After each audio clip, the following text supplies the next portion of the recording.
ইসলামে অনেক লোক বলতে চায় যে জন্মদিন বলতে কোনো জিনিস নাই। আচ্ছা বলেন তো, আল্লাহ পাক কোরআনে বলছেন সালামুন আলাইহি ইয়াউমা উলিদা, ওই দিনকে সালাম যেদিন ইয়াহিয়া জন্মগ্রহণ করেছেন। কোরআন পাকে আল্লাহ বলছেন ওই দিনকে সালাম যেই দিন ঈসা নবী জন্মগ্রহণ করেছেন। তাহলে জন্মদিনের কোনো মূল্য আছে না নাই?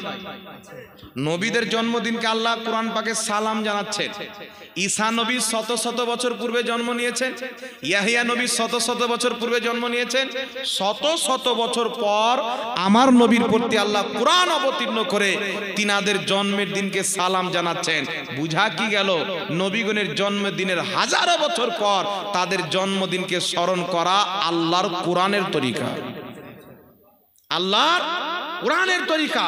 তারপরে নবী পাক পালন করেছেন কি করেননি?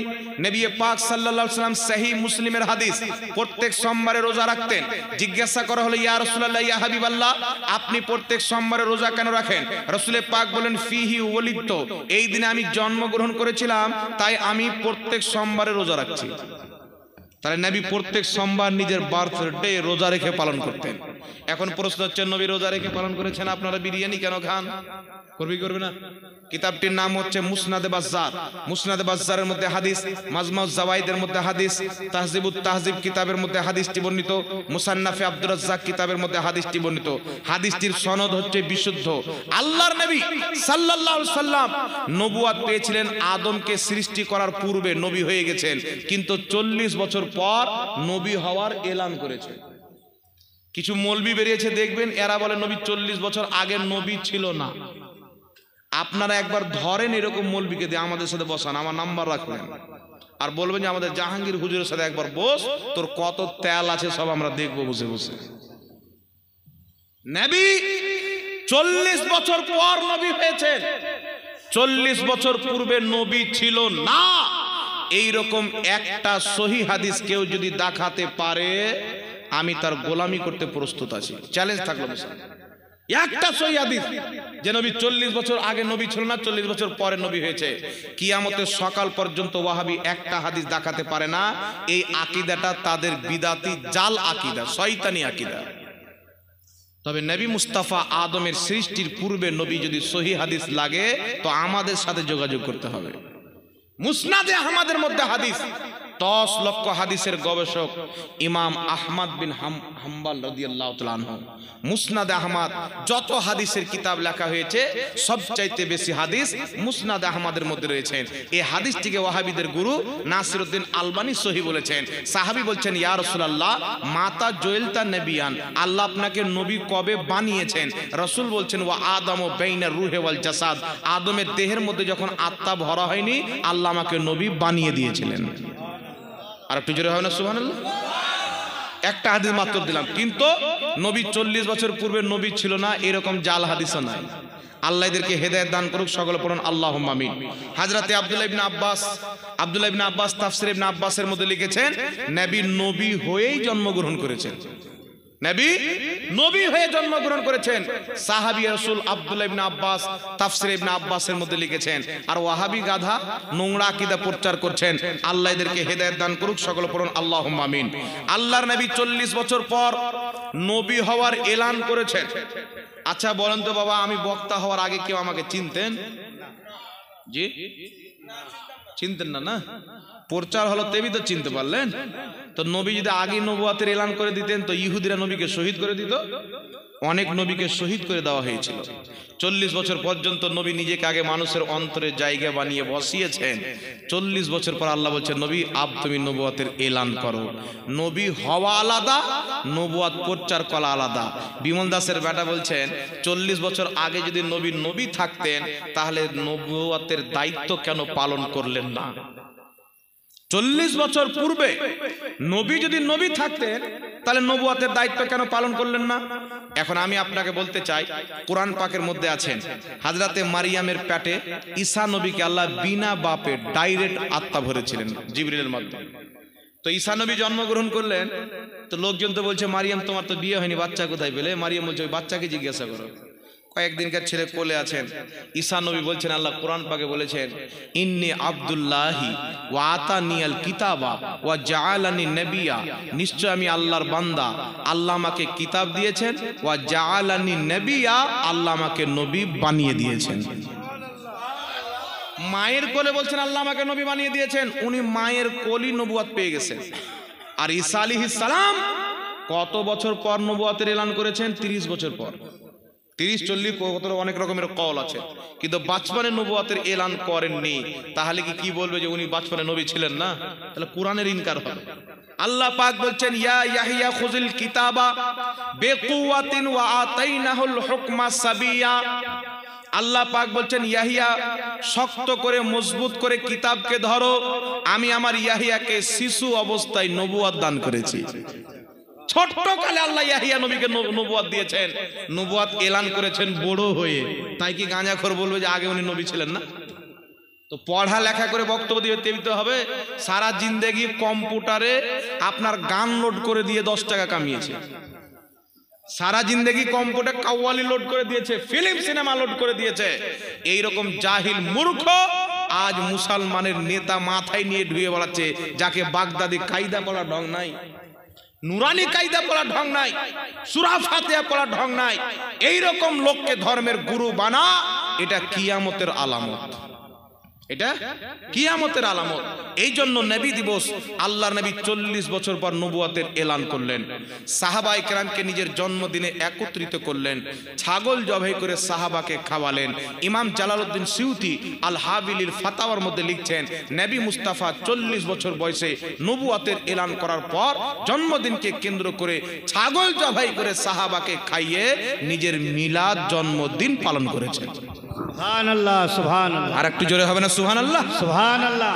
এই জন্য পৃথিবীর মুসলমান, এই জন্য ইমাম ইবনে হাজার মক্কি ফাতাওয়া হাদিসিয়ার মধ্যে লিখতেছেন, নবী মুস্তাফার জন্মের দিন, নবী মুস্তাফার জন্মদিন পালন করা, মানুষকে খাওয়া দাওয়ার মাধ্যমে, বিভিন্ন ভালো কাজের মাধ্যমে, জিকির আজকারের মাধ্যমে, জালসা জুলুসের মাধ্যমে, কোরআন তেলাওয়াতের মাধ্যমে, দান সাদকার মাধ্যমে মানুষের খাওয়া দাওয়ার ব্যবস্থা করা, এই সমস্ত কাজ হচ্ছে ভালো উত্তম মুস্তাহাব কাজ। এই কাজের মাধ্যমে নবীর জন্মদিন পালন করা যায়। ইমাম ইবনে হাজার মক্কি ফাতাওয়া হাদিসিয়ার মধ্যে লিখছেন, ইমাম ইবনুল জাওজি 950 বছর পূর্বে আল বায়ান ও মৌলিদিন নবী কিতাবের মধ্যে লিখতেছেন, মিলাদুন নবী পালন করা যায়। বিশ্ববিখ্যাত ইমাম কাস্তালানি মাওয়াহিবুল্লাহ দুনিয়ার মধ্যে লিখতেছেন, জন্মদিন পালন করা যায়। বিশ্ববিখ্যাত ইমাম মক্কা শরীফের যিনি ইমাম ছিলেন, ইমাম ইসমাইল হাক্কি তাফসিরে রুহুল বায়ানের মধ্যে লিখছেন, নবী মুস্তাফার মিলাদ জন্মদিন পালন করা যায়। ইমাম সাখাবি ফাতোয়া দিচ্ছেন, মিলাদুন নবী পালন করা যায়। শাহ ওয়ালিউল্লাহ মুহাদ্দিস দেহলভি লিখতেছেন, মিলাদুন নবী পালন করা যায়। শাহ আব্দুল হক মুহাদ্দিস দেহলভি আখবারুল আখিয়ার কিতাবের মধ্যে লিখছেন, মিলাদুন নবী পালন করা যায়। ইমাম জুরকানি লিখতেছেন, মিলাদুন নবী পালন করা যায়। ইমাম উল্লালি কারি 2.5 লক্ষ হাদিসের হাফিজ একটি কিতাব লিখেছেন, মাওরিদুর রাবি ফি মাওলিদিন নবী, এই কিতাবের মধ্যে লিখতেছেন, মিলাদুন নবী পালন করা যায়। ইমাম ইবনে হাজার আসকালানি রাহমাতুল্লাহ আলাইহি বলছেন, ওয়াকাদ ইস্তাখরাজাত লাহুল ইমামুল হাফিজ ইবনে হাজার আসকালানি রাহিমাহুল্লাহ আসলান মিনাস সুন্নতি। ইমাম ইবনে হাজার আসকালানি বলছেন, মিলাদুন নবী পালন করা যায়। মিলাদুন নবীর দলিল আমি নবী মুস্তাফার সুন্নাতে পেয়েছি। জোরে বল সুবহানাল্লাহ। সুবহানাল্লাহ, সুবহানাল্লাহ। ওয়াহাবিদের ইমাম ইবনে তাইমিয়া ইখতিদাউল সিরাতাল মুস্তাকিমের মধ্যে লিখছেন, যারা নবীর মিলাদ পালন করে, জন্মদিন পালন করে, নবীর মুহাব্বতে পালন করে, আর নবীর মুহাব্বতে পালন করার কারণে আল্লাহ তাদেরকে প্রচুর সওয়াব দান করবে। জোরে বলেন সুবহানাল্লাহ, সুবহানাল্লাহ। এই জন্য নবী দিবস পালন করা যায়, এটা আগের মুহাদ্দিস ফয়সালা করে দিয়েছে। এখন গাঁজাখোর, মাতাল, ট্যাবলেটখোর, ভিটামিনখোর, হারামখোর বেরিয়ে বলছে নবী দিবস পালন করা যাবে না। ওর বাপের শরীয়ত, ওকে বলেন যে এইগুলো ইমাম জায়েজ বলেছেন, ওদেরকে বিদাতি বল, ওর 14 গোষ্ঠী বিদাতি প্রমাণ হয়ে যাবে। এই শয়তান থেকে ঈমান বাঁচিয়ে রাখবেন। আসসালামু আলাইকুম। ওয়ালাইকুম আসসালাম ওয়া রাহমাতুল্লাহি ওয়া বারাকাতুহু। মসজিদের ইমামতি না করে ইমাম ভাতা এবং মুয়াজ্জিন আজান না দিয়ে মুয়াজ্জিন ভাতা নেওয়া যাবে কিনা? নাজায়েজ আছে। যে দায়িত্ব পালন করা যায় না তাদের জন্য ওই টাকাটা অবৈধ টাকা, হারামখোর হলো। তারপরে লেখা আছেন, 2 সিজদার মাঝে দোয়া করা কি? ওই যে একটা দোয়া আছেন 2 সিজদার মাঝে, ওটা পাঠ করা মুস্তাহাব। পাঠ করলে ভালো, না পাঠ করলে নামাজের কোনো ক্ষতি হবে না। তারপরে এখানে লেখা আছেন, আসসালামু আলাইকুম ওয়া রাহমাতুল্লাহি ওয়া বারাকাতুহু। ওয়া আলাইকুম আসসালাম ওয়া রাহমাতুল্লাহি ওয়া বারাকাতুহু।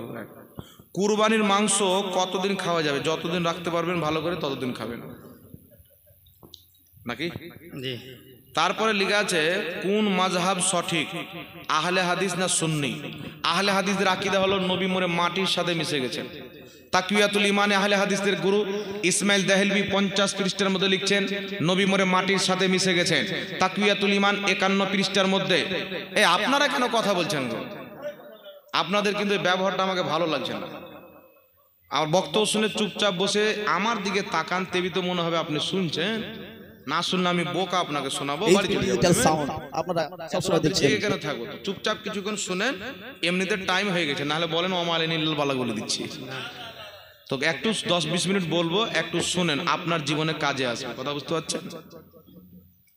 কোন মাযহাব সঠিক? আহলে হাদিসদের প্রতিষ্ঠাতা ইমাম ইসমাইল দেহলভী তাকওয়াতুল ঈমানের 50 পৃষ্ঠার মধ্যে লিখছেন নবী মরে মাটির সাথে মিশে গেছেন। আহলে হাদিসদের ইমাম ইসমাইল দেহলভী 51 পৃষ্ঠার তাকওয়াতুল ঈমানের মধ্যে লিখছেন নবীর সম্মান বড় ভাইয়ের মতো করতে হবে, তার চাইতে বেশি করলে শিরক হবে। ইসমাইল দেহলভী তাকওয়াতুল ঈমানের মধ্যে লিখছেন নবী উম্মতের কাছে এমন যেমন গায়ের চৌধুরী বা মণ্ডল। ইসমাইল দেহলভী সিরাতে মুস্তাকিম 148 পৃষ্ঠার মধ্যে ওয়াহাবিদের গুরু লিখছে নামাজের মধ্যে গরু ছাগল জেনার স্মরণ চলে আসলে নামাজ হবে, মুহাম্মদ রাসূলুল্লাহ স্মরণ আসলে নামাজ হবে না। ইসমাইল দেহলভী নিজের কিতাব এক রোজার মধ্যে লিখছে আল্লাহ তাআলা মিথ্যা বলতে পারে। আহলে হাদিসদের ইমাম ওয়াহিদুজ্জামা হাদিয়াতুল মাহাদির মধ্যে লিখছে রাম শঙ্কর কৃষ্ণ লক্ষ্মণ বৈদ্য এরা সব আল্লাহর নবী, এদের প্রতি ঈমান আনা ওয়াজিব। কেউ যদি রাম শঙ্করকে নবী না মানে ও মুসলমান নয়। এরকম হাজারো তাদের জঘন্য আকীদা আছে। আহলে হাদিসদের গুরু নিজের কিতাবের মধ্যে লিখেছে হযরতে হাসান রাদিয়াল্লাহু তাআলা আনহুর স্ত্রীগণ এবং হযরতে লূত আলাইহিস সালামের স্ত্রী এরা সব জিনাকারী ছিল, বলে নাউজুবিল্লাহ। এরা নিজের কিতাবের মধ্যে লিখেছেন যে হযরতে উসমান রাদিয়াল্লাহু তাআলা আনহু নতুন ধর্ম চালু করেছিল নবীর ধর্মকে বাদ দিয়ে। নাউজুবিল্লাহ বলবেন। জঘন্য জঘন্য বিদাত, জঘন্য জঘন্য বিদাত করেছেন। এদের গুরু ইসমাইল দেহলভী তাকওয়াতুল ঈমানে লিখছে নবী নিজের মেয়ে ফাতেমাকে কিয়ামতে বাঁচাতে পারবে না।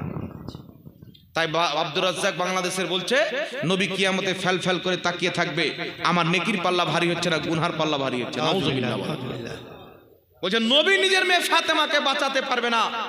নবী নিজের মেয়ে ফাতেমাকে আল্লাহ পাক পরওয়ারদিগারে আলাম নবীর মেয়ে ফাতেমাকে জান্নাতি মহিলাদের সরদারনি বানিয়েছেন, আর এই গাধার বেটা বলছে নিজের মেয়ে ফাতেমাকে বাঁচাতে পারবে না। এর চাইতে মিথ্যা কথা হতে পারে? অনেক জাল হাদিস তৈরি করে এরা রাসূলুল্লাহর এবং আল্লাহর তাওহীন করেছে। আল্লাহ মিথ্যা বলতে পারে, যেই ব্যক্তি বলবে ওই ব্যক্তি কাফির, মুসলমান থাকতে পারে না, জঘন্য বিদাতি। আরো অসংখ্য বিদাতি আকীদা তাদের মধ্যে বিদ্যমান রয়েছেন। এই জন্য তারা মুসলমানই প্রমাণ হচ্ছে না, ওদের মাযহাব আবার কি আছে। লাস্ট একটা কথা ওদের ব্যাপারে বলে দিই, কিতাবটির নাম হচ্ছে সিরাতে সানাইয়া, লেখকের নাম হচ্ছে আহলে হাদিসদের ইমাম সানাউল্লাহ অমৃতসরি। এই কিতাবের মধ্যে লিখছে ভারতের মাটিতে যখন ইংরেজদের হুকুমত ছিল, আমরা ইংরেজদের কাছে গেলাম যে আমাদের ওয়াহাবি নামটা চেঞ্জ করে দেন। ইংরেজরা বলল যাও আজকে থেকে তোমাদের নাম আহলে হাদিস দিয়ে দিলাম। তো আহলে হাদিস নাম এটা ইংরেজরা দিয়েছে, আমি দায়িত্ব নিয়ে নবীর স্টেজে বলছি খোদার কসম খেয়ে। তাহলে যেই নাম ইংরেজরা দিয়েছে ওই নামের লোক সঠিক কি করে হতে পারে? আপনার বিবেক মানতে পারে যেটা সঠিক? আর সঠিক যদি হবে ইংরেজ কেন তার নাম দিবে? মুহাম্মদ রাসূলুল্লাহ দিবে। কথা বুঝছেন? এই জন্য আহলে সুন্নাত ওয়াল জামাত হচ্ছে সঠিক, এরা হচ্ছে বিদাতি দলের লোক, বেঈমান দলের লোক। এদের থেকে ঈমানকে বাঁচিয়ে রাখবেন। হযরত এটি বলে দিই আগে, আপনি একটু দাঁড়ান। তারপরে লেখা আছেন 12ই রবিউল আউয়ালে জুলুস করা যাবে কিনা। সাহাবায়ে কেরাম নবী যখন মক্কা থেকে হিজরত করে মদিনা যান, সেটা তারিখ ছিল রবিউল আউয়ালের 12 তারিখ। সাহাবায়ে কেরাম মদিনাতে মিছিল বের করেছিলেন, সহিহ মুসলিমের হাদিস। হাদিসের শব্দ হচ্ছে ফাসাইদার রিজাল ওয়ান নিসাউ ফাওকাল বুয়ুত তাফাররাকাল গিলমান ওয়াল খুদ্দামু ফিত তুরুক ইউনাদুনা ইয়া মুহাম্মদ ইয়া রাসূলুল্লাহ ইয়া মুহাম্মদ ইয়া রাসূলুল্লাহ। সাহাবায়ে কেরাম নবী আসছেন বলে আগমনে মিছিল বের করে সবাই নারা দিতেন ইয়া মুহাম্মদ ইয়া রাসূলুল্লাহ। সুতরাং মিছিল বের করে আনন্দ প্রকাশ করা এটা হচ্ছে সাহাবায়ে কেরামের তরিকা। তাই মিছিল বের করা উজু করে, খোরাফাত থেকে বেঁচে, ডিজে থেকে বেঁচে, গান থেকে বেঁচে, নবীর নাত আল্লাহ রসুলের নামের স্লোগান দিয়ে মিছিল বের করা এটা জায়েজ এবং ভালো কাজ। কথা বুঝতে পারছেন? জায়েজ এবং ভালো কাজ, এইভাবে নবীর জন্মদিনে মিছিল বের করা যাবে, খুশি প্রকাশ্য হয়। কেউ যদি বলে খুশি কেন করছো, নবী তো এই দিনে মরে গেছে, এই দিনে জন্ম নিয়েছেন, তো তোদের নবী মরা, তোরা কান, এবারটা কানবে না, আর কাউকে হাসতেও দিবে না। আহলে হাদিসদের গুরু নবাব সিদ্দিক হাসান খাঁ ভোপালী নিজের কিতাব আশ-শামামাতুল আম্বারিয়ার মধ্যে লিখেছেন, নবীর জন্মদিনে যারা খুশি হয় না এরা মুসলমানই নয়। তো ওদের ফতোয়া অনুযায়ী ওরা মুসলমান নয়। তো আমরা তো খুশি হই, নবী এসেছেন, এর চাইতে বড় খুশি আছে? আমরা নবীকে জিন্দা মানি জিন্দা। মুসনাদে বাজ্জারের মধ্যে সহিহ হাদিস, রাসূল পাক বলেন আল আম্বিয়া ও আহিয়াউন ফি কুবুরিহিম ইউসাল্লুন, আল্লাহর প্রত্যেক নবী জিন্দা, তারা নিজের কবরে নামাজ পড়ে। জিন্দার কোনোদিন মৃত্যু দিবস পালন করা হয় না। তোমাদের কোন খ্রিস্টানকে নবী মানে মরে মাটির সাথে মিশে গেছে, তোমরা মৃত্যু দিবস পালন করে কান্না করো, আমাদের নবী জিন্দা, নবীর জন্মদিন পালন করো। কথা বুঝতে পারছেন বাবা? আল্লাহ পাক বুঝার তৌফিক দান করুন। তারপরে লিখেছেন, একটি মসজিদকে ওভার করে আরেকটি মসজিদে নামাজ পড়া যাবে কি না? কেউ যদি মনে করে এই মসজিদে নামাজ পড়া বাদ দিয়ে ওই মসজিদে বেশি নাকি পাবো, তাহলে ওর ওখানে নামাজ পড়তে যাওয়া হারাম। নবী বলেছেন তিনটি মসজিদ ছাড়া অন্য মসজিদে সওয়াবের আশায় সফর করা হারাম। একটা কাবা ঘর, একটা নবীর মসজিদে নববী, আর একটা হচ্ছে মসজিদে আকসা। বাকি আপনার গ্রামের মসজিদকে তুলে ফুল তুলি যদি যাই নাকি বেশি পাবো, ওর যাওয়াটাই হচ্ছে হারাম, নামাজও কবুল হবে না। আর এগুলো নামাজি না, এরা হচ্ছে শয়তান। নামাজি হয়তো ওর মনে ভেজাল কেন হবে, এটা মসজিদ কাছে আছে ওখানে নামাজ পড়বে, তো এই শয়তানের নামাজ পড়ে, তাই টাবাক্কা মারামারি করে। আর একটা হচ্ছে, এটা তো হয়ে গেছে হযরত। আসসালামু আলাইকুম। ওয়ালাইকুম আসসালাম ওয়া রাহমাতুল্লাহ। সুন্নাত খানা খাওয়া জায়েজ কিনা? সুন্নাত মানে খাতনার খাওয়া। বুখারী শরীফের হাসিয়ার মধ্যে লেখা আছে 8টি জায়গাতে দাওয়াত গ্রহণ করা জায়েজ। সুন্নাত তার মধ্যে একটি হচ্ছে খাতনার। জোরে বলেন সুবহানাল্লাহ। এটা বুখারীর মূল হাদিসে নাই, এটা হাসিয়ার মধ্যে মুহসি লিখেছে। আল আদাবুল মুফরাদের মধ্যে ইমাম বুখারী হাদিস নিয়েছেন, হাদিসের সনদ হচ্ছে হাসান। নাসিরউদ্দিন আলবানী ওয়াহাবিদের গুরু জোর করে টেনে হাদিসটিকে জয়ীফ বলার চেষ্টা করেছে, তবে এটা তার মিথ্যাচার। হাদিসের সনদ হচ্ছে হাসান। হযরতে আব্দুল্লাহ ইবনে উমর, হযরতে সালিম সহ আরেকজন সাহাবীর খাতনা করার অনুমতি দিলেন, সাথে বললেন একটা ছাগল জবাই করো। খাতনা উপলক্ষে তিনারা ছাগল জবাই করে খাইয়েছিলেন। তাই ইসলামী যে 4টি মাযহাব আছে, হানাফি, শাফি, মালিকি, হাম্বলি, একটি কিতাব আছেন আল ফিকহ আলা মাযাহিবিল আরবাআ, মিশর থেকে প্রকাশিত। এই কিতাবের মধ্যে লেখা আছেন হানাফি, শাফি, মালিকি 4 মাযহাবে খাতনা উপলক্ষে মানুষকে দাওয়াত দিয়ে খাওয়া দাওয়া করানো নেকির কাজ। জোরে বলেন সুবহানাল্লাহ। তারপরে চলে আসেন ইমাম নববী রাহমাতুল্লাহ আলাইহি, বিশ্ববিখ্যাত মুহাদ্দিস, শারহে মুসলিমের মধ্যে লিখেছেন খাতনা উপলক্ষে মানুষকে দাওয়াত দিয়ে খাওয়া দাওয়া করানো ইসলামে জায়েজ আছেন। বিশ্ববিখ্যাত ফকি ইমাম ইবনে কুদামা আল মুগনি, সৌদি আরব থেকে ছাপ, এই কিতাবের মধ্যে লিখেছেন খাতনা উপলক্ষে খাওয়া দাওয়া করে মানুষকে দাওয়াত দিয়ে খাওয়া দাওয়া করানো এটা মুস্তাহাব, সওয়াবের কাজ। বিশ্ববিখ্যাত ইমামগণ নিজের কিতাবে একে সওয়াব বলেছেন। বর্তমানে কিছু জাহিল মৌলবি বেরিয়েছেন, এরা বলতে চায় খাতনা উপলক্ষে দাওয়াত খাওয়া যাবে না। ওয়াহাবিদের গুরু ইবনে তাইমিয়া মাজমুয়া ফাতাওয়ার মধ্যে লিখেছেন খাতনা উপলক্ষে মানুষকে দাওয়াত দিয়ে খাওয়া দাওয়া করানো ইসলামে জায়েজ আছে। জোরে বলেন সুবহানাল্লাহ। দেওবন্দীদের কিতাব ফাতাওয়া দারুল উলুম দেওবন্দ 16 খণ্ডের মধ্যে লিপিবদ্ধ রয়েছেন খাতনা উপলক্ষে মানুষকে দাওয়াত দিয়ে খাওয়া দাওয়া করানো এটা জায়েজ, বরং সওয়াবের কাজ। কেউ যদি তোহফা নিয়ে আসে এটা লওয়াও জায়েজ। জোরে বলেন সুবহানাল্লাহ। কথা বুঝতে পারছেন? তো যারা বলে খাতনা উপলক্ষে, সুন্নাত উপলক্ষে মানুষকে খাওয়া দাওয়া করা যাবে না, এটা হলো বিদাতি কথা। এটা বিদাতিদের মাসলা, কারণ এটা হাদিসের খেলাফ, ফুকাহা মুহাদ্দিসদের ফতোয়ার খেলাফ। আর খাওয়া দাওয়া করানো যাবে, অসংখ্য মুহাদ্দিসও লিখেছেন, হাদিসও আছে, সাহাবা করেছেন, ওয়াহাবিদের বাপের কিতাবও আছে। তারপরে লিখেছেন যারা কি আছে মারা গেলে 3 দিন বা 40 করা যাবে কিনা। দেখেন বাবা, 4 দিনে করলে চাহরম, 40 দিনে করলে 40 বলা হয়, কিন্তু এটা অ্যাকচুয়ালি আসলে হলো ইসালে সওয়াব। রাসূল পাক বলছেন কোন জীবিত ব্যক্তি যখন নিজের নেক কাজের সওয়াব মৃত্যু ব্যক্তির নামে বকশে দেয়, যেমন কোরআন তেলাওয়াতের সওয়াব, দান করার সওয়াব, এখন সব দান দিলেন, নবী বলছেন জিবরিল আমিন জান্নাতি প্লেটে করে ওই সওয়াব নিয়ে মুর্দার কবরে হাজির হয়ে যায়। হে মুর্দা, তোমার বাপ, তোমার চাচা, তোমার ছেলে, তোমার মেয়ে, তোমার গ্রামবাসী, আত্মীয় স্বজন তোমার নামে এতটুকু সওয়াব পাঠিয়েছে। মুর্দা এমন খুশি হয় যেমন জীবিত ব্যক্তিকে তোহফা দিলে খুশি হয়, তেমন মুর্দা আপনার পাওয়া সওয়াব পেয়ে খুশি হয়। নবীর হাদিস, জোরে বলেন সুবহানাল্লাহ। মৃত্যু ব্যক্তির নামে সাহাবা খাওয়া দাওয়া করিয়েছেন।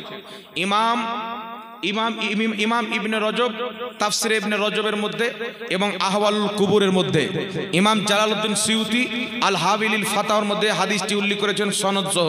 জালালউদ্দিন সিউতি বলেছেন সনদটি হচ্ছে সহিহ। হযরতে তাউস বলছেন আমরা এবং সাহাবায়ে কিরামের যুগে কেউ যদি মারা যেত, ইন্নাল মাউতা ইয়াফতানুনা ফি কুবুরিহিম সাবআ ফাকানু ইস্তাহিব্বুনা আইয়াতাআমা আনহু তিলকাল আইয়াম। বলছেন কোন ব্যক্তি যদি সাহাবার যুগে আমাদের যুগে মারা যেত, আমরা 7 দিন পর্যন্ত মৃত্যু ব্যক্তির জন্য মানুষকে খাওয়া দাওয়া করাতাম। সুবহানাল্লাহ হবে না? আবু দাউদ শরীফের মধ্যে সহিহ হাদিস, হযরতে সাদ বিন আবাদা নিজের মায়ের নামে মানুষকে পানি পান করিয়েছে। এই জন্য মা মারা গেছে, বাপ মারা গেছে, 4 দিন পর 40 দিন পর মৃত্যু ব্যক্তির ইসালে সওয়াবের জন্য মানুষকে খাওয়া দাওয়া করানো, ভাত পানি হালাল জিনিস, এটা জায়েজ। এর সওয়াব আপনার পিতামাতার কবরে যাবে। এটা সাহাবায়ে কেরামের আমল দ্বারা প্রমাণিত এবং আমার নবীর দেওয়া অনুমতি। জোরে বলেন সুবহানাল্লাহ। সুবহানাল্লাহ। বুঝতে পারছেন বাবা? এই জন্য 4 দিনে করলে 4, 40 দিনে করলে 40। আপনি যেই দিন করতে পারেন, যেই দিন করতে পারেন। 40 দিনে করলেও দোষ নাই। কিছু লোক বলছে ডেট ফিক্স করে করলে না যায় হয়ে যায়। আবার কিছু লোক বলছে মরা গরু কি আর চারা খায়, তো তোমাদের বাপ মরলে গরু হয়ে যায়, আমাদের মানুষ থাকে, আমাদের স্বভাব যায়। যারা বলে যে মরা গরু চারা খায় না, ওরা ঠিকই বলে, কারণ ওরা মরলে স্বভাব যাবে না, কারণ বেঈমান। আপনাদের গ্রামের আইড় মারি যদি কোনো একটা লোক এসে বলে হুজুর আমি আবু জেহেলের নামে মসজিদে 5000 টাকা দিলাম, আবু জেহেল নাকি পাবে? না পাবে? তো আবু জেহেলের দলের লোক 40 চাহরম না করলে ওদের কোনো কাজই আসবে না। তো ওদের কাজে আসবে না। সুন্নি যদি থাকেন, সাহাবার যেমন নেকি গেছেন, সাহাবা করেছেন, আপনি সুন্নি থাকলে আপনার বাপ মার নেকি পাবে, ওয়াহাবি থাকলে নেকি যাবে না। কথা বুঝতে পারছেন বাবা? জি। আল্লাহ পাক বুঝার তৌফিক দান করুক। কোরআন তেলাওয়াত, কলমা পাঠ করা, যে কোনো নেকির কাজ করে তার সওয়াব মৃত্যু ব্যক্তির কবরে বকশি দিলে যাবে। ইবনে তাইমিয়া ওয়াহাবিদের গুরু মাজমুয়া ফাতাওয়ার 23তম খণ্ডের মধ্যে লিখছে যে মৃত্যু ব্যক্তির জন্য খাওয়া দাওয়া করা, কোরআন তেলাওয়াত, তাসবিহ, তাহলিল, এই সমস্ত সওয়াব মুর্দার কবরে যায়, ফলে মৃত্যু ব্যক্তি উপকৃত হয়। কথা বুঝতে পারছেন বাবা? কে লিখছে? এদের বাবা। আর এরা বলছে বিদআত, মানে নিজের বাপকে জাহান্নামে পাঠাচ্ছে। আল্লাহ পাক হেদায়েত দান করুক, সকলে পড়ুন আল্লাহুম্মা। তারপরে লেখা আছে কিয়াম করা যাবে কি না। ইবলিস নামাজ তো 90 কোটি বছর ইবাদত তো করেছিল, কিন্তু আদমের সামনে ঝুঁকিনি। কিছু মুসলমান নামাজ তো খুব পড়বে, কপালে ট্রাক্টরের টায়ারের ঘাটটা ফেলে দিবে, কিন্তু নবীর জন্য দাঁড়াতে বলেন তো আর দাঁড়াবে না। তো ইবলিস বাপ ঝুঁকিনি, বেটা দাঁড়ায় না। যেটা ইবলিসের রেজাল্ট, সেটা এদেরও রেজাল্ট। কিন্তু আমার নবী সাল্লাল্লাহু আলাইহি ওয়াসাল্লাম কি শিক্ষা দিয়েছেন? আবু দাউদ শরীফের মধ্যে সহিহ হাদিস, সাহাবায়ে কেরাম বলছেন নবীর দরবারে যখন ফাতেমা আসতেন, নবী ফাতেমাকে দেখে দাঁড়িয়ে যেতেন। ফাতেমার নিকটে নবী যেতেন, নবীকে দেখে ফাতেমা দাঁড়িয়ে যেতেন, নবীর হাতকে চুমুন দিতেন। বুখারী শরীফ বাবুল কিয়ামের মধ্যে হাদিস, নবী একজন সাহাবীকে বিভিন্ন সাহাবীর নেতা বানিয়েছিলেন, সরদার। উনি যখন আসলেন তো নবী সব সাহাবীকে বলছেন কুমু ইলা সাইয়্যিদিকুম, তোমরা তোমার সরদারের জন্য কিয়াম করো, দাঁড়িয়ে যাও সম্মানে। ইমাম নববী আল কিয়াম লি আহলিল ফজল কিতাবের মধ্যে লিখেছেন এটা ছিল সম্মানের কিয়াম, সম্মান অর্থে কিয়াম করা জায়েজ আছে, বলেন সুবহানাল্লাহ। ইমাম ইবনে হাজার আসকালানী রাহমাতুল্লাহ আলাইহি ফাতহুল বারির মধ্যে লিখছেন সম্মান অর্থে কিয়াম করা জায়েজ। আবু দাউদ শরীফ বাবু মা জাআ ফিল কিয়ামের মধ্যে হাদিস, মিশকাতুল মাসাবির মধ্যেও হাদিস, হাদিসের সনদ হচ্ছে সহিহ। আলবানী হাদিসটিকে সহিহ বলেছেন। রাসূল করিমের সাহাবী বলছেন আল্লাহর নবী মজলিসে বসে থাকতেন, মজলিস খতম করে নবী যখন যেতে লাগতেন কুমনা কিয়ামা, আমরা সবাই নবীর সম্মানে দাঁড়িয়ে যেতাম। অতক্ষণ পর্যন্ত দাঁড়িয়ে থাকতাম যতক্ষণ পর্যন্ত নবী নিজের স্ত্রীগণের মধ্যে কওরির হুজরাতে না ঢুকতেন, আমরা সবাই দাঁড়িয়ে থাকতাম। সুবহানাল্লাহ। তাই ইমাম ইবনে হাজার আসকালানী ফাতহুল বারির মধ্যে, ইমাম নববী আল কিয়াম লি আহলিল ফজল কিতাবের মধ্যে, আর ইমাম বাইহাকির ফাতওয়া ইমাম ইবনে হাজার আসকালানী ফাতহুল বারির মধ্যে উল্লেখ করেছেন। ইমামুল্লাহ আলী কারি মিরকাতের মধ্যে বলেছেন আল কিয়ামু আলা ওয়াজহিল বিররি ওয়াল ইকরামে জায়েজুন, সম্মান অর্থে কিয়াম করা জায়েজ আছে, বলেন সুবহানাল্লাহ। এখন কেউ বলবেন নবী ফাতেমা নবীকে দেখেছিলেন দাঁড়িয়েছেন, সাহাবা নবীকে দেখেছেন দাঁড়িয়েছেন, তোমরা কি দেখতে পাও? ইমাম কাজী আয়াজ রাহমাতুল্লাহ আলাইহি বিশ্ববিখ্যাত মুহাদ্দিস আশ-শিফা কিতাবের মধ্যে লিখতেছেন, যেমন ভাবে সাহাবা নবী পাককে দেখে সম্মান করেছেন, কিয়ামত পর্যন্ত উম্মতের জন্য না দেখে সম্মান করা জায়েজ আছে। বলেন সুবহানাল্লাহ। তো সাহাবা নবীর সম্মানে দাঁড়িয়েছেন, নবীর সম্মানে দাঁড়ানো হচ্ছে মুস্তাহাব সওয়াবের কাজ, নেকির কাজ। আর দাঁড়িয়ে সালাত ও সালাম পাঠ করা মুহাদ্দিসিনে কেরাম এটাকে বলেছেন সওয়াবের কাজ। কিতাবটির নাম আখবারুল আখিয়ার, লেখকের নাম ইমাম আব্দুল হক মুহাদ্দিস দেলবি আল বুখারী, উনি বলেছেন আখবারুল আখিয়ারে এটা সওয়াবের কাজ। কিতাবটির নাম সিরাতে হালবিয়া, ইমাম হালবি রাহমাতুল্লাহ আলাইহি সিরাতে হালবিয়া বেইরুত লেবানন থেকে ছাপ, প্রথম খণ্ড 123 পৃষ্ঠার মধ্যে লিখছেন, নবীর সম্মানে দাঁড়িয়ে সবাই মিলে যে সালাত ও সালাম পাঠ করে এই কিয়ামটা করা হচ্ছে নেকির কাজ, মুস্তাহাব। জোরে বলতে হবে সুবহানাল্লাহ। সুবহানাল্লাহ। কথা বুঝতে পারছেন? এই জন্য কিয়াম করা সওয়াবের কাজ। কিন্তু যারা মুনাফিক থাকবে, নামাজ পড়বে কিন্তু নবীর সম্মানে এদের হজম হবে না, কারণ আব্বা ইবলিসের হজম হয়নি তো জি, ছেলে পিলের কি করে হবে? আল্লাহ হেদায়েত দান করুক, আমিন। তারপরে লেখা আছে, ইমামের কেরাত সহি না হলে নামাজ হবে। আগে দেখতে হবে ইমামের কেরাত যদি একেবারে উল্টা পুল্টা হয়, যে কোরআনের মিনিং মতলব বিগড়ে যাচ্ছে, তাহলে তার পিছনে নামাজ হবে না। আর যদি এমন থাকে যে কেরাতের আলফাজ আদা হচ্ছে না কিন্তু মিনিং চেঞ্জ হচ্ছে না, সামান্য ত্রুটি আছে কিন্তু মিনিং এ কোনো ইফেক্ট পড়ছে না, তাহলে নামাজ হয়ে যাবে। কথা বুঝতে পারছেন? আপনাদের নামাজ হয়ে যাবে। আর এমন ভুল আছে যে মানেই চেঞ্জ হয়ে যাচ্ছে, একবারে উল্টা পুল্টা, তাহলে তার পিছনে নামাজ হবে না। তারপরে লিখেছেন, ইমাম ও মুয়াজ্জিন যদি মসজিদে না আসে তাহলে তাদের ভাতা, এটা তো হলো ভাই নাকি, তাদের ভাতা এটা বৈধ হবে না। মদ এবং সুদ খাওয়ার বিষয়ে একটু বলবেন না, কি আছে? যেই ব্যক্তি সুদ খায় এই ব্যক্তির সাথে কুরবানি দেওয়া জায়েজ নাই। যে ব্যক্তি সুদ খায় একে মসজিদের কোনো কমিটিতে রাখা যাবে না। যেই ব্যক্তি সুদ খায় ওর বাড়ি বেটির বিয়ে দেওয়া যাবে না। আপনার বেটিকে সুদ খাওয়াতে দিবেন? জি। যেই ব্যক্তি সুদ খায় এর যদি চায়ের দোকান থাকে ওর চাও খাওয়া যাবে। বুঝতে পারছেন? মানে সুদখোর মানে ওর খাবারটা একবারে নাপাক, সুদের টাকার খাবার অপবিত্র, এটা না আপনার জন্য খাওয়া যাবে না আমার জন্য খাওয়া যাবে। কথা বুঝতে পারছেন বাবা? তো সুদখোর একটা নিকৃষ্ট ব্যক্তি। কেউ যদি সুদের একটা টাকা খায়, সে কাবা ঘরে সামনে নিজের মায়ের সাথে ৭৭ বার জিনা করলে যা গুনাহ হবে, সুদের 1 টাকা খেলে তার চাইতে বেশি গুনাহ হবে। তো এই সুদখোর হচ্ছে সমাজের নিকৃষ্ট জাতি। যদি আপনাকে বলতে যাই তো রাস্তায় যে কুকুর হেঁটে বেড়ায় এর কোনো দাম আল্লাহর দরবারে আছে, কিন্তু সুদখোরের কোনো মূল্য নাই। এই জন্য যারা খেয়েছেন তওবা করে ওদের টাকা ঘুরিয়ে দিবেন, তবে আপনি বাঁচবেন, নচেত আপনি প্রস্তুত থাকেন মরলি আপনি জাহান্নাম, মরলি জাহান্নাম। সুদখোরের কোনো ক্ষমা নাই। আল্লাহ পাক বুঝার তৌফিক দান করুক। যেই ব্যক্তি মদ খায়, মনে রাখবেন মদ খানেওয়ালা ব্যক্তি মহাপাপী। মদ হচ্ছে সুয়ারের পেশাব যেমন নাপাক তেমন মদ নাপাক। বুঝতে পারছেন? রাসূল পাক সাল্লাল্লাহু আলাইহি ওয়াসাল্লামের হাতে হাউজে কাউসারের পানি আমরা পান করতে চাই কি চাই না? জোরে বলতে হবে। আল্লাহ কোরআন পাকে বলছেন, ইন্না আতাইনাকাল কাউসার, নিশ্চয় হাবিব নবী আমি তোমাকে কাউসার দান করেছি। নবী বলছেন কাউসার হচ্ছে জান্নাতের একটি হাউজ, যার পানি হচ্ছে দুধের চাইতে বেশি সাদা, মধুর চাইতে বেশি মিষ্টি। কিয়ামতের এক একটা দিন হবে দুনিয়াতে 40 বছরের সমান। মাথার উপরে সূর্য হবে, জমিন তামার হবে, নিজের ঘামে হাবুডুবু করবেন, পিপাসায় আপনার চোখের বুঁদগুলো সাদা হয়ে যাবে, কলিজা শুকিয়ে যাবে, মাথার মগজ পর্যন্ত শুকিয়ে যাবে। এমনি সমাতে নবী মুস্তাফা নিজের উম্মতদেরকে হাউজে কাউসারের পানি পান করাবেন। যারা নবীকে মোহাব্বত করেছেন, রাসূল পাকের আদব করেছেন, রাসূল পাকের সম্মান করেছেন, সুন্নি জামাতে থেকে মরেছেন, আল্লাহ নবী তাদেরকে হাউজে কাউসারের পানি পান করাবেন। যেই ব্যক্তি একবার নবীর হাতে হাউজে কাউসারের পানি পান করবে, কিয়ামতে দ্বিতীয়বার আর তাকে পিয়াস লাগবে না। জোরে বলেন সুবহানাল্লাহ। সুবহানাল্লাহ। যেই ব্যক্তি জীবনে দারু পান করে, নবীর হাতে হাউজে কাউসারের পানি তার জন্য বৈধ নাই, পাবে না, হাউজে কাউসারের পানি খেতে পাবে না। এই জন্য কেউ যদি ভুল চুকে দারু খেয়ে থাকেন, আজকে তওবা করবেন। যদি আপনি মুসলমান থাকেন আর মরতে যদি আপনাকে হয় বিশ্বাস রাখেন, আপনি তওবা করেন, তওবা করেন, আল্লাহ যেটা আপনাকে খেতে বলেছেন সেটা আপনি খান, আল্লাহ যেটা থেকে বাঁচতে বলেছেন সেটা থেকে বাঁচেন, আল্লাহ আপনাকে কবরও বাঁচাবে, হাসরেও বাঁচাবে। কথা বুঝতে পারছেন বাবা? নচেত আপনার জিন্দেগি যখন ডোর কাটা হবে। রিসেন্টলি কালকে একটা দেখলাম মোবাইলের মাধ্যমে, বাংলাদেশে একটা কমিটি আছে, গৌসিয়া কমিটি।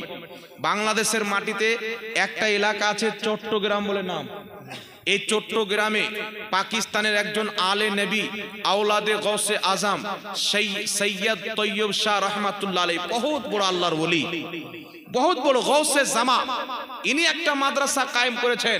পুরো বাংলাদেশের মাটিতে আহলে সুন্নাত ওয়াল জামাতের সবচাইতে বড় মাদ্রাসা এবং সঠিক আকীদার মাদ্রাসা হচ্ছে জামিয়া আহমদিয়া সুন্নিয়া, পাকিস্তানের চট্টগ্রামে। কোথায়? পাকিস্তান। এই পাকিস্তানের চট্টগ্রামে এই হুজুর তৈয়ব শাহ রহমাতুল্লাহ আলাইহির মান্যওয়ালাদের মধ্যে, বাংলাদেশের চট্টগ্রামে এই হুজুরের মান্যওয়ালাদের মধ্যে একটা সংগঠন আছে গৌসিয়া কমিটি। এই গৌসিয়া কমিটি গরিব দুঃখীদের সহযোগিতা করে। বন্যায় মানুষ যখন ভাসছিল, এরা দুয়ার দুয়ারে মানুষের রাশন পৌঁছে দিয়েছেন। মানুষ করোনার টাইমে মরছিল, কেউ তাদের লাশে হাত লাগাচ্ছিল না, তারা তাদেরকে জানাজা পড়ে দাফন করেছেন। রিসেন্টলি কালকে দেখলাম একটা মহিলা নালাতে পড়েছিল, ওর শরীরে সাদা সাদা পোকা খিদি বিদি করে আবার মাংস খাচ্ছে। এরকম আমার আপনার মাংস খাবে কবরে? আপনাকে রাখা হবে সুন্দর গাল, কি সুন্দর ঠোঁট, কি সুন্দর নাক, কি সুন্দর চোখ, কি সুন্দর হাত পাও, ঘড়ি দিয়ে হাতকে সাজিয়ে রাখা, আর কত রকম করা। আপনি যখন মরবেন সাদা সাদা পোকা আপনার শরীরে লাগবে। যদি আপনার কবরকে খুদে দেওয়া হয়, মানুষ দেখলে তার লাড়ি ভুড়ি উল্টি হয়ে পড়ে যাবে। কোনো মূল্য নেই আমার আপনার, কোনো মূল্য নেই। যেমন রাস্তায় কুকুর মারা যায় 2 দিন 3 দিন পর, তাকে চিবিয়ে চিবিয়ে পোকামাকড় খায়, আমাকে আপনাকে কবরের মধ্যে খায়, তাকে কবরের বাইরে খায়। তো আমার আপনার শরীরের কি মূল্য আছে, কি সৌন্দর্যের মূল্য আছে?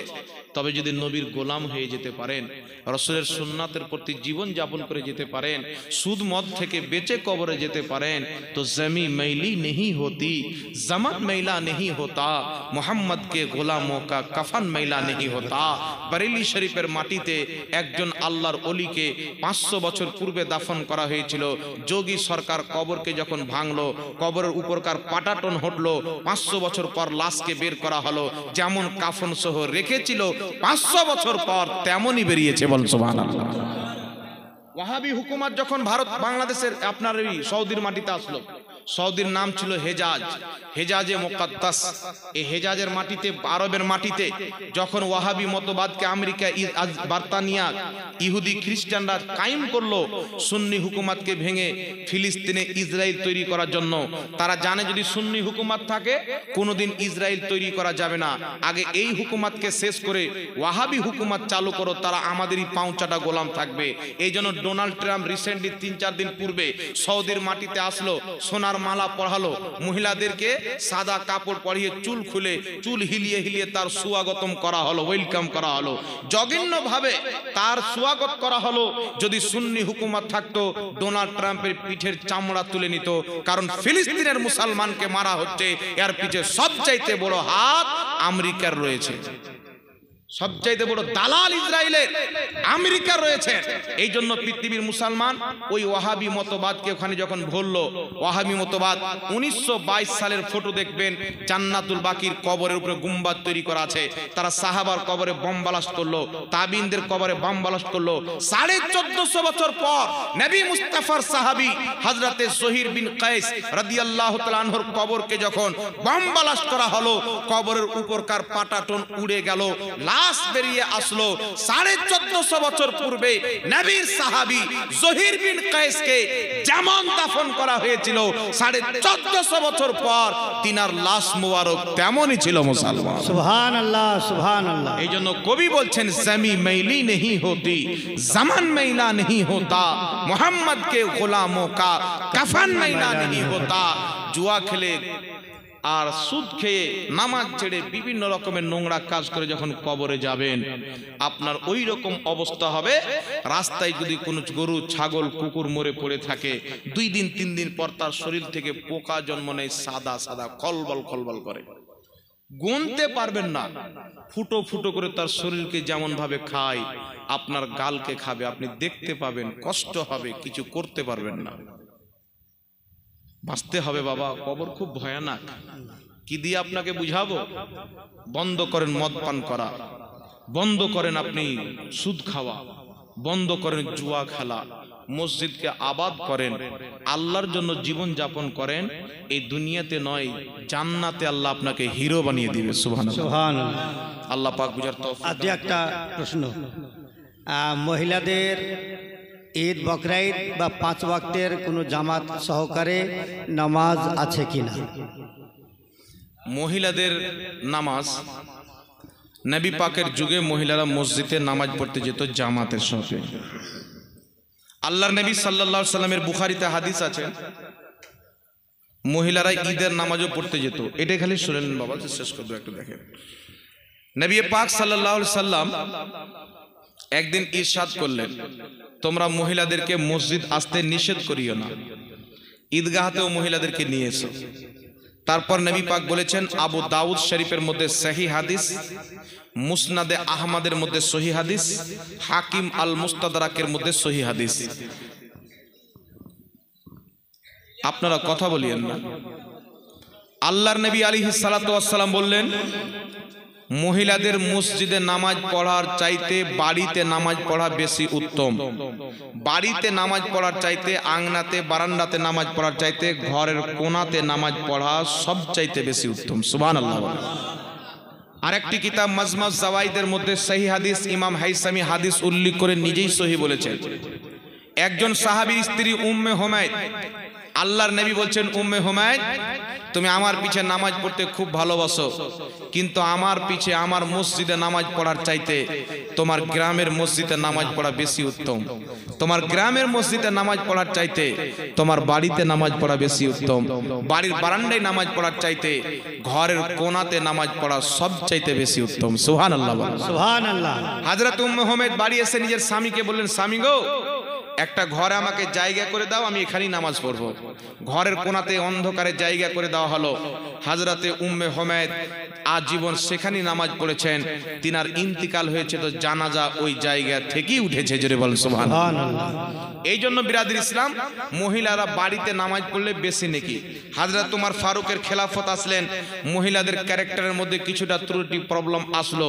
হযরতে উমর ফারুক বললেন, আজ থেকে মহিলাদের মসজিদে আসা নিষেধ। নবীর জামানায় শুধুমাত্র জায়েজ ছিল, সওয়াব বেশি ছিল না, বরং নবী বলেছেন বাড়িতে যদি নামাজ পড়ো তো বেশি নেকি, উত্তম বেশি, মানে নেকি বেশি নবী বলেছেন।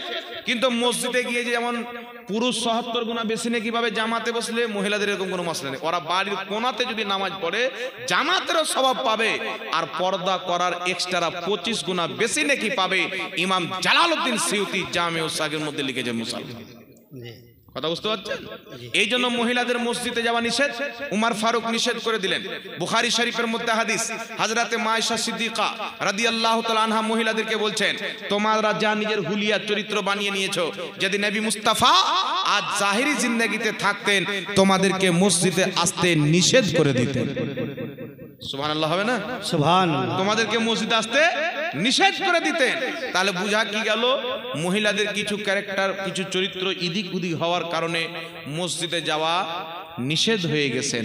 তাহলে ওই জামানার মহিলারা আর এখনকার মহিলারা ভালো হয়েছেন আরো বিগড়ালছে। এখন তো ডাইরেক্ট নাজায়েজ মহিলাদের মসজিদে যাওয়া। আল ইস্তিসকার কিতাবের মধ্যে লেখা আছেন, ইমাম সুফিয়ান সৌরি বলছেন, মহিলাদের ঈদের নামাজ বা জামাতে নামাজ পড়তে যাওয়া মাকরু, মাকরুয়ে তাহরিমি নাজায়েজ।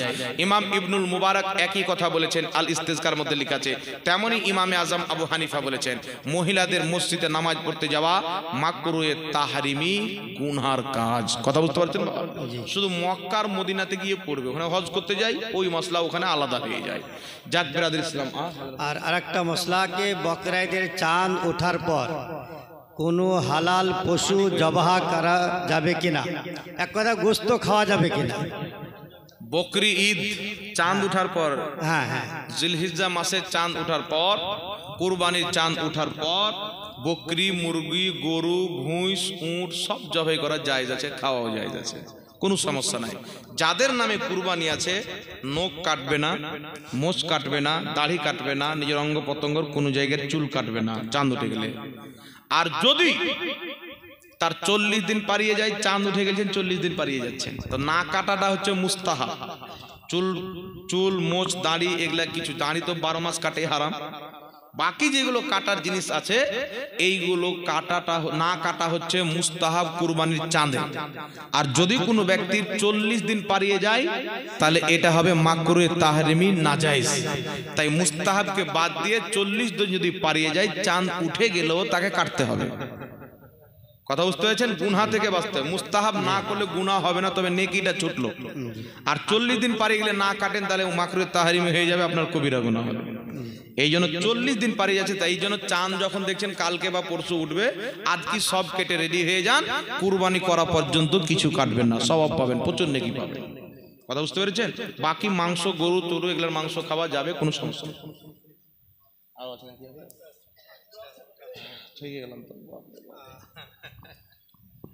খুব কষ্ট করে বাংলা শিখেছি।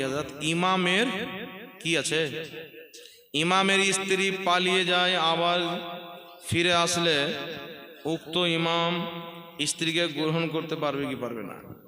দেখেন বিরাদর ইসলাম, কোন বিবাহিত মহিলা, ইসলামের যেটা মাসলা আপনাকে বলছি, কোন বিবাহিত মহিলা যদি কোনো পর পুরুষের সাথে পালিয়ে যায়, তার সাথে পালিয়ে গিয়ে থাকে, সংসার করে, তার 10 দিন 20 দিন পর চলে আসলে এসে বলছে আবার পূর্বের স্বামীর কাছে যাব, তো জেনায় লিপ্ত হলো, শরীয়ত বলছে এতদূর পর্যন্ত গেড়ে পাথর মেরে ওকে মেরে ফেলে দাও, ওর বেঁচে থাকার অধিকার নাই।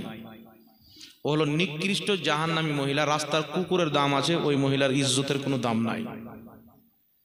তো আমাদের এখানে যেহেতু ভারত সংবিধান মানতে হবে, এখানে ইসলামের শরীয়তের আইন আমরা লাগু করতে পারবো না, ভারতের সংবিধান আমরা মানি। এই জন্য এখানে কি করতে হবে, তাকে তওবা তিল্লা করে, পারলে ছোট্টখাটো কোড়া দিয়ে একটু স্যাঁক ট্যাক দিয়ে চুন কালি করে ঘুরিয়ে, তাকে লজ্জা লাগে বেহায়াকে, তারপরে ইমাম সাহেব হোক বা যে কোনো ব্যক্তির স্ত্রী পালাক, ও যদি তালাক না দিয়ে থাকে তাহলে ফিরিয়ে নিতে পারে। তার পিছনে নামাজ পড়াও যায়, নামাজ পড়া আর কি দোষ আছে? আমার স্ত্রী যদি পালিয়ে যায় আমাকে জালসে ডাকবেন না? আমার কি দোষ আছে? আমার স্ত্রীর দোষ হলে তো আমার তো দোষ নাই। যাক, হয়ে গেছে। জাযাকাল্লাহু খাইরান। সালাতু সালাম।